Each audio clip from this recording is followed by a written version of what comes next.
Hey, Mr. Sean Oliver, how you doing, bro? All right, we're back again. We're making the most of this trip to Houston. So I want to get right into it. Okay. A lot of women are saying this. They're saying, hey, I stayed down with my man for 5 or more years. Okay.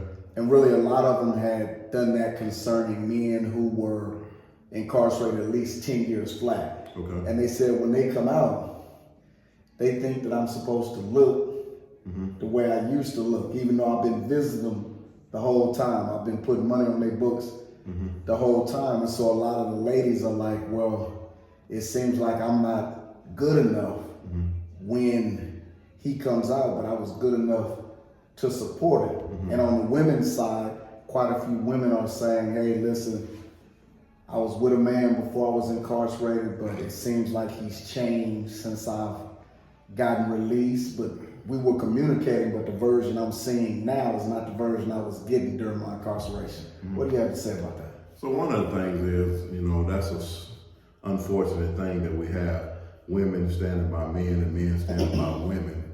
And when they exit the penal institution, the relationship doesn't go in the direction that he or she anticipated it going in. So from personal experience, one of the things that I realize is that when you're in prison and that woman is coming to that visitation room, she can only give you 2 hours of herself. And then that individual hug, kiss, embrace, and they go back to their designated area. So what happens is that once an individual is released from prison, the horizon of choices is expanded.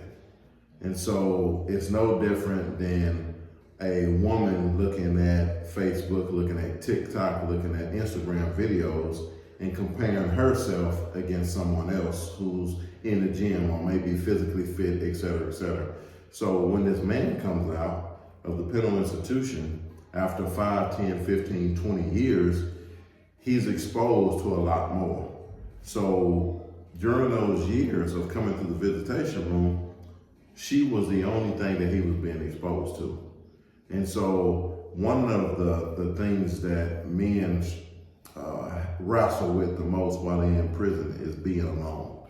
And so here it is, you have a woman that's sending you money, coming to visit you, etc. And you fall in love with that because you're at your most vulnerable point. Everything from society has been stripped away from you to where you're not even known by your first name anymore. Everything about you from that point forward is last name, TDC number. So your whole identity has been stripped. And so here it is, I'm holding on to this one piece that I had either prior incarceration or that I met along my journey. And so one of the things that I would recommend is that really know your spouse.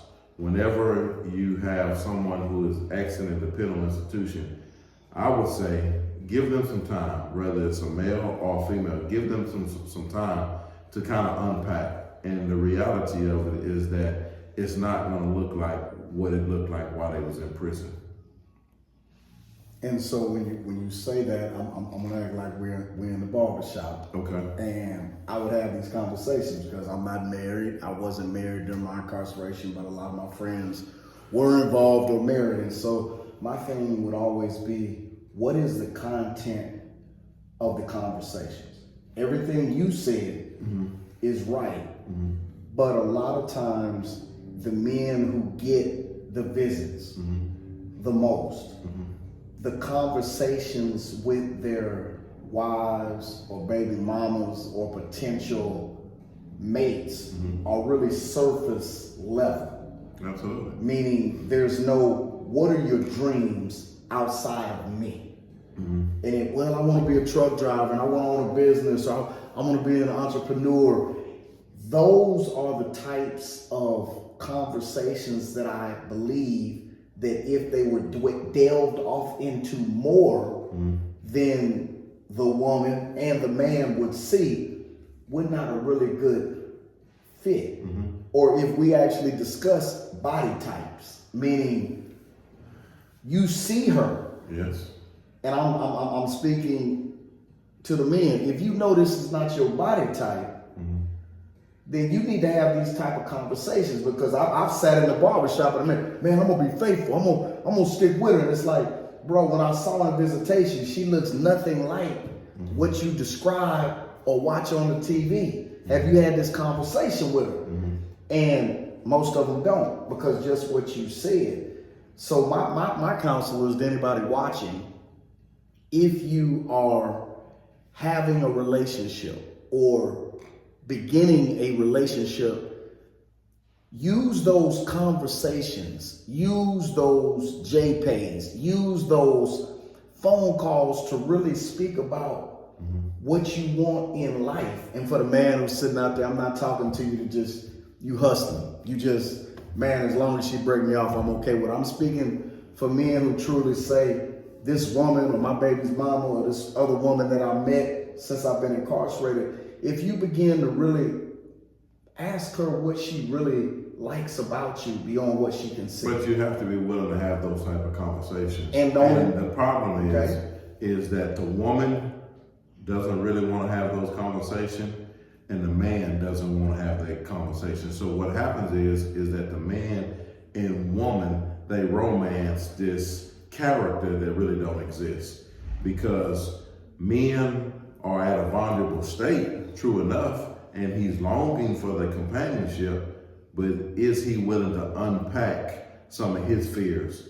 And is she willing to unpack some of her fears? And these are taboo conversations that never be discussed, and as a result of that, you can't grow from that place. So what happens is that she's presenting to him her representative, and he's presenting to her his representative. And I totally agree, but the reason we're holding this conversation is if you are a young or middle-aged or older male and you're really looking to continue the relationship that you already had before incarceration, that you began during incarceration, or you're considering having a relationship with a woman while you're incarcerated, the first thing we're saying is, to be successful, you're going to have conversations that are uncomfortable for you. Absolutely. And she's gonna have to have conversations that's uncomfortable for her. And we're only offering this as a standard or a bar to help you figure out, is she the one? Or even to be honest with self and determine, man, is this really the woman for me? So that's just a little topic. And the thing is are you ready for that? Do you really want a relationship with someone who's incarcerated? Because how many women have stuck by a man while he was incarcerated, and then he gets out, and then the dynamics of the relationship change, because why? She wasn't aware of what we know to be post-incarceration syndrome. Are you willing to help him unpack 5 years, 10 years, 20 years of trauma that he's had to absorb just to make it through? So your lack of him being emotional with you or physical with you or transparent with you is a result of his adaptive mechanism that he had to develop while he was incarcerated in order to make it through. And so as a result of that, that's not going to be unpacked easy. And to be honest with you, if he's been away for a long time, he doesn't know how to love a woman, because he was probably a teen or in his early 20s when he entered into the relationship to begin with, if they had a relationship prior to prison, or he went into prison as a young man. So therefore, does he know how to pay bills? Does he know how to budget? So a lot of things that you're looking for him to do when he comes home, to be that provider, to be that protector, and to be that emotional support, you're asking something from him that he doesn't even possess. It's the same equivalent as trying to go to the bank and withdraw $1 million from your bank account and you got insufficient funds. And so a lot of women have these expectations, a lot of men have these expectations of how a relationship is supposed to work pre-incarceration, while incarcerated, and then they have in their mind this facade or this mirage that this is what it's going to be like. No one ever thinks about the struggles that come along with relationships. We just look for the White House with the picket fence and all our bills are paid, but unfortunately, that's not reality. And so we as men and women who are dealing with incarcerated spouses must be willing to dig into some real issues. What are you expecting for him to be when he come home? And when you share that with him transparently, how he responds to that is going to tell you if you can make it or not. Vice versa, that man has to understand, what is she doing when she walks away from that visitation room? Because women have needs too, just like men have needs. So he's been gone 10 years, but you said you've been holding it down. What about that? Well, let's, to the best of our ability, as two men, let's try to look at it from the standpoint of incarcerated women who are dealing with their male counterparts outside. And the only thing that I would open up that subject with is the fact that from my conversations with formerly incarcerated women, from my conversations with incarcerated women, one of the things that has stood out to me is that there are quite a few women, not saying all, but quite a few women who have taken the lead from a man as far as how they are valued. And I can tell you, going into high schools, one of the biggest deals in some of the most violent high schools in Austin is the fact that young ladies are like, she thinks she's better than me. But the young ladies that are saying that are lacking fathers, are lacking boyfriends who are telling them why they are valuable. Now, I'm not saying adding value, they're already valuable, but helping them to see outside of themselves. And so, ladies, I'm just encouraging you that whatever relationship you're in or you're planning on being in, know that your value and your self-worth should not be found in a man. And if it is, or if you have a question when you hear that statement, am I like that? You really need to get to the bottom of that, because there's Houston if you want to get it. No, Doc just passed by. Okay. And say, if you're doing that, know that God fearfully and wonderfully made you. And these are my words. I don't believe that I can look at any woman and truly understand the depth of thought, the purpose completely that God formed this woman from.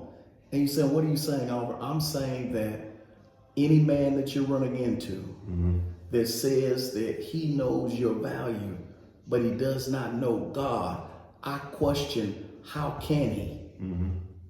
That's right. And that goes with him too.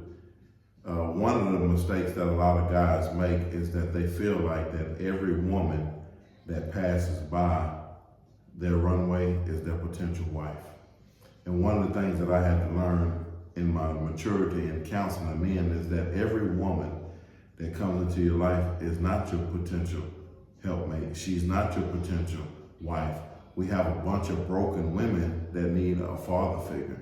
They need a brother. They need a friend, someone that can help mend the trauma that they've went through in their journey, because a lot of them don't know what their worth is. And a lot of men do not know their own value, because if they knew their own value, then they wouldn't be just sleeping with anybody or engaging with anybody. Why? Because you know who you are. And so when a man knows who he is, then he can't help but to know who a woman is. So these conversations, once again, on Tank Radio, on this show, Outside In, are built for conversations like this to cause you to think. And not that we have it all together, but these are conversations where we start the thinking process to bring out some discussions that aren't normally taking place. And especially on these tablets, we're trying to get you ready. So let's switch gears. So, let's transition a little bit. I know that you've been out and you're a very good teacher. So I know that you've been able to build some curriculums since you've been home. And so I applaud you for that, being able to take the experience of your incarceration and put it in layman's terms to be a subject that can be taught in high schools, in jails, and also in prison. So I applaud you for that. So I just want to kind of backtrack. Did you see yourself when you were in Texas Department of Criminal Justice building a curriculum to prevent and or help those who are in the prison system now? No, I did not. Okay. And that's a good thing. And that's one of the things, that's not a bad thing, because the reason why I ask that question often when I go into the penal institution or when I'm dealing with men and women, because when we in prison, you know, the scripture tells us to write our vision down, and though it tarry, it shall come to pass. And so a lot of times we literally take the idea of writing our plans down, and then when we come home, our plans do not manifest as we expected to. And unfortunately, that creates a U-turn for a lot of men and women, and they go back to the familiar because they say, I tried. But your trying did not give it time, because the scripture specifically says, though it tarries. And so one of the things that I want to ask is, how has that been going for you as far as your curriculums that you've been teaching? And just kind of outline what type of curriculums that you have created, and what are they being used for, and where they're being used. Okay. The first curriculum I created is called STOP. Okay. And that is an acronym for Stand, Think, Options, Proceed. Okay. And I have created that for juvenile diversionary programming, meaning juveniles who go to courts for different things like not showing up for school, or a small case of drugs, or some type of vandalism. My class is built to help them make better decisions. Okay. The second curriculum that I created is also called STOP, but I teach it inside of prisons and or jails. And it's a decision-making course too, but it is suited with different examples. I'll give you an example. Okay. Like, I have a picture in there of mail call. Okay. And I give the example that during mail call, if you're on a block where there's like 50 cells and the man is calling out mail, it's like 1, 5, 15, and that's it. Mm-hmm. And you go through that every day. The particular aspects of STOP that I've built specifically for penal institutions and jails are, how can you make better decisions here that are either going to help you be successful as you're serving time, that are going to translate into you doing something when you leave, or if you're here with a life sentence or a capital life sentence, or you don't know when you're going to get out based upon what the state is giving you, and based upon, unless God steps in and does a miracle, how can you make, and what decisions can you make right where you're at that can lead to not only success for you, but to those around you. And the final curriculum that I created is called Take Two, and it's for individuals who are getting ready to get out, and it can be taken either right before they are released or soon after. And it covers basically from right before you get out, preparations that you can make, to the first week you are out, at least through 6 months. Okay. And the reason that I wrote that, I didn't get it from a book. There are a lot of things online that try to help people understand how to reintegrate into society, but they're not put in a language, and the examples that are given are not relevant. I'll give you an example. If I told the average man, listen, you're going to get out of prison Monday and I've got a job for you making $12. What if this man stole, robbed, sold drugs, did something else, and he's never made just $12? That sounds thrown off to him, but if I give him a little more information, listen, one of your stipulations is you need to have a job. Now, if you take this $12 job and you say you're so smart, you say you're so bright, she says she's so smart, she says she's so bright. If you take this is not accepting less. This is a beginning. And where you begin, that's not going to define where you end up. But a lot of people have such large plans and won't settle for less that they never get started. And so I just work through these things one step at a time, from checking accounts to first vehicle to home ownership to investing. And that's good. You know, one of the things that we have our plans and we outline our plans and we want the whole cake. We want the house, we want the car, we want the good job that's paying $20, $25, $30 an hour. Even some people want to start their own businesses right out of the gate of prison. And unfortunately, as I said before, it doesn't go like that. So what I've learned to do in my reintegration back into society and making the steps that is necessary is that I learned this, that the crumbs in the cake has the same ingredients. So what that means is that I may have to take the $12 an hour job. I may have to drive the hoopty where I have to keep one foot on the brake and one foot on the gas at the same time when I get to the light. I may have to go to a thrift store to get my clothes. I may have to live with someone for 1 year, 2 years, 3 years, 4 years, up to 5 years, maybe and beyond that. That's the crumbs. But the ultimate goal is to get the cake. But if you do these little bitty old steps like is outlined in your curriculum, is that you can get to the place.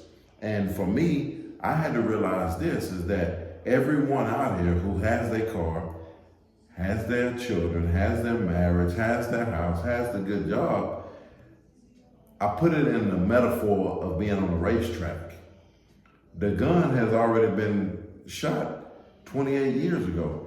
Everybody else out here, they're around the curve. They're lapping me, but they're supposed to because I've been out of position. And so they can't be my plumb line, what I measure myself up against, because that's very easy out here. You have social media and you have friends who seem to have everything together, and it's so easy to find yourself measuring yourself up against them when the reality is they are supposed to have all that. You've been gone almost 30 years. They're supposed to have a house almost paid off. They're supposed to have children in college, etc. So I applaud you for the fact that you have created a curriculum to kind of just make them slow down. And that's the main thing. When you get out, you hear a lot of people, I'm gonna hit the ground running. Well, if you hit the ground running, you're gonna run into a brick wall. And what's gonna happen when you hit that brick wall? And something I want to say, because what happens when conversations like these are held, somebody's listening. Well, that's not me. If it's not you and you get out and you have the support or what you wrote down in your plan or your vision, it goes great. We applaud you. Amen. But it's the minority, the majority. Mm-hmm. And so we're just trying to have a conversation where if there's somebody not like you, who doesn't have all the support, who doesn't have all the plans, or if their plans don't go exactly the way they think they should go, we're trying to provide a conversation right now for them to have not only with you, but with themselves and with God, of course, to just be prepared, because it's better to be prepared and something arises and you're equipped to handle it than to do what Yancey says, which is run into a brick wall. And you find yourself flat on your face. And for those people who have gotten a vocation, have gotten the college degrees, that doesn't make you any better than the people that are around you.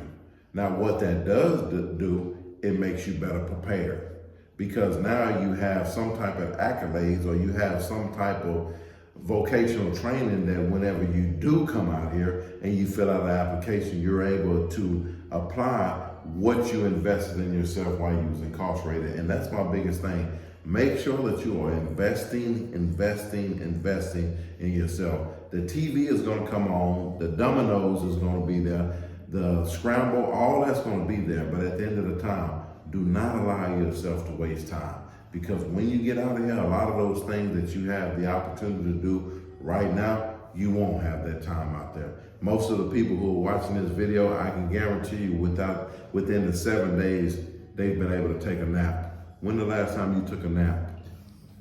That's not reality out here. Right. You know, I can't get up and watch Wheel of Fortune at 10 o'clock, 11 o'clock. I'm gonna watch Young and the Restless all the way to 3 o'clock, and then all the stories go off and the news come on, and then at 6 o'clock I'm gonna watch my program, et cetera, et cetera. So now let's pivot a little bit. Okay. And we went with the Let me say this before I forget. Shout out to Big Blake and Anthony Minyoma over there on the Stale unit. Yes, sir. Minyoma, congratulations on making parole. Blake, hold it down. You're going to be home soon. Yes, sir. Don't give up. Keep fighting. So the thing that I want to kind of pivot to now. So you done your 28 years, 10 months, and how many days? 27 years, 10 months, 16 days. Okay. See, I don't round up because I didn't want. I got out.